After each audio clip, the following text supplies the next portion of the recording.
What would you say the spirit animal of Gracia is? Probably a dragon. A dragon, okay. Yeah, they love their processions, and it's so Catalan.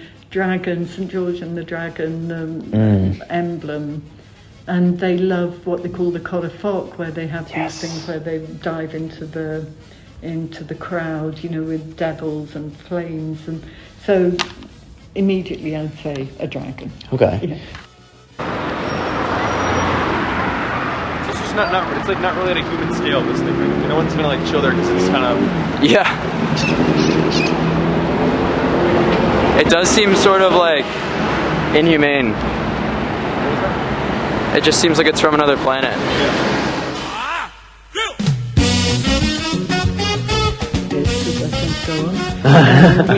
Gracia, as I've kind of mentioned in class, used to be a separate village outside Barcelona until the Cerdà, Ildefons Cerdà urban planning of what's called the Eixample, or in Catalan, took place in the middle of the 19th century, which kind of incorporated all these other villages into the body of the city.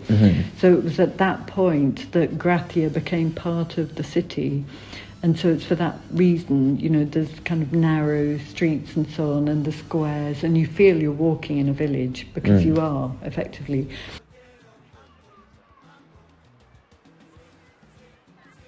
There's very much a community. Obviously, I've been there a long time. I'm a pretty social, friendly person, so I tend to chat with people. So I kind of know, my bakers and all these people. They're kind of like dimensions of a family.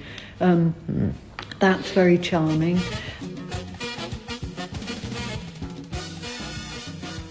It's still, to some extent, a district of artisans.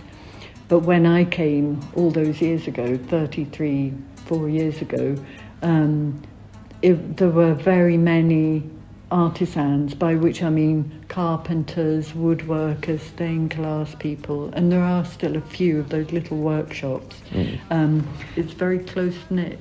Definitely. Given that we're in the heart of a big city, there's a kind of close-knit community.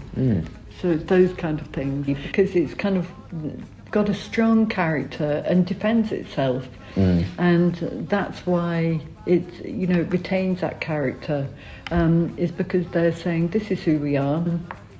You get these street artists who kind of do what's called the persianas, the metal blinds. They're commissioned maybe by a shop to paint their... That's what they're called. Persianas in Spanish. Okay. It's the metal shutter. At the end of the day, a business pulls down. And so a way of decorating them has been to kind of commission, commercially people, and they paint them. Yeah. Inevitably, you get a lot of the tourists go home type thing, because there's a whole movement about that. Really? A lot of in Gracia, there's several of those. You do get tags and stuff. I used to have a dog, which, bless him, he died a few years ago, very old. So that's an association that's charming with, having a dog. You go down to the square, you knew everyone, you knew the names of the dogs. I wouldn't know the name of the owners, but you would know that's the owner of, Kuka or something. So there's that kind of community. And you do get really creative interventions where you kind of look and think, gosh, what's that? Little shrines or things stuck up in places. Yes. Which are playful. Yes. So, yeah.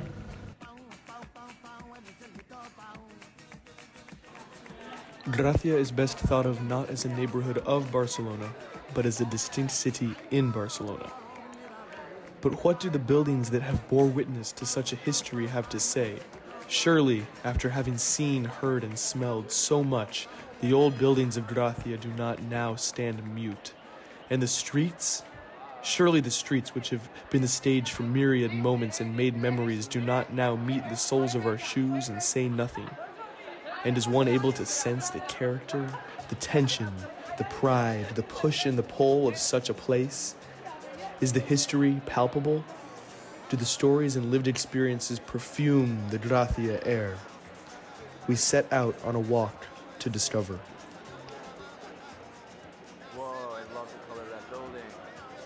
Oh.